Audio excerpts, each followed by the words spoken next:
It is a dark psychological trick to protect their own mind from the reality of murder. Society is built on a grand illusion. The illusion that morality is warm, that justice is a shield. But strip away the rhetoric, the blindfolds, and the scales, and what is left is a machine that feeds on cold, calculated logic. When a judge sentences a human being to death, they are not delivering justice. They are executing a mathematical equation. The variable of a human life has been deemed a net negative to the survival of the herd. Therefore, it must be erased. But it is what happens after the signature that reveals the true, dark reality of the human mind.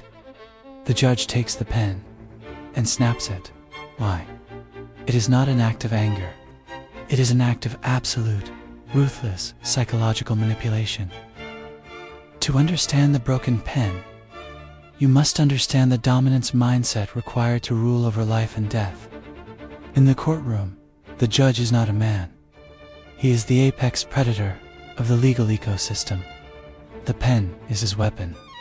For the duration of that signature, the pen holds the power of a god. It dictates the violent end of a breathing, thinking creature.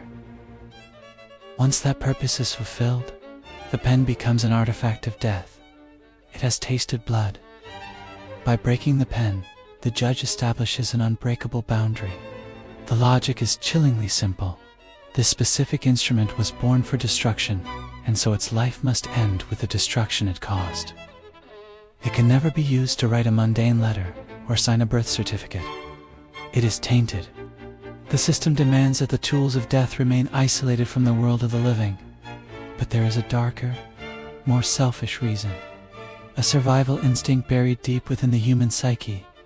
No matter how disciplined the mind, taking a life creates a ripple.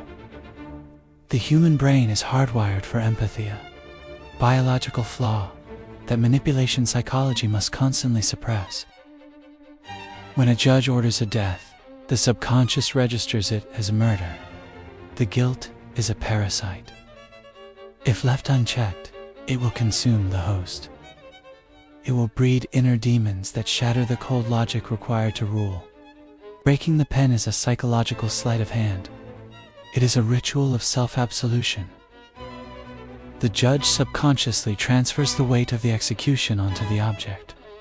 The pen killed the man. The pen took the life. And by destroying the pen, the judge destroys the immediate physical connection to the act. He walks away clean. His discipline remains intact.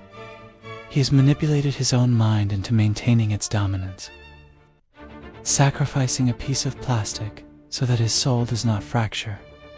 It is a masterclass in emotional compartmentalization. The path of the executioner is, by necessity, the path of the lone wolf. You cannot operate purely on cold logic and still remain part of the herd. The herd is emotional.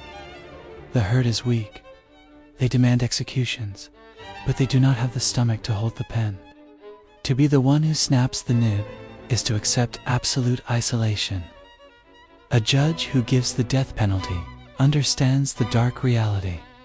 He is a tool of society, yet cast out by it. He must view human beings not as peers, but as pieces on a chessboard. If a pawn steps out of line and threatens the king, the pawn is removed. There is no malice. There is no hatred. It is simply the optimal move for survival. The judge who breaks the pen understands this perfectly. He does not hate the man he sentenced. He feels nothing for him at all. That empty, emotionless void is his greatest weapon and his ultimate prison.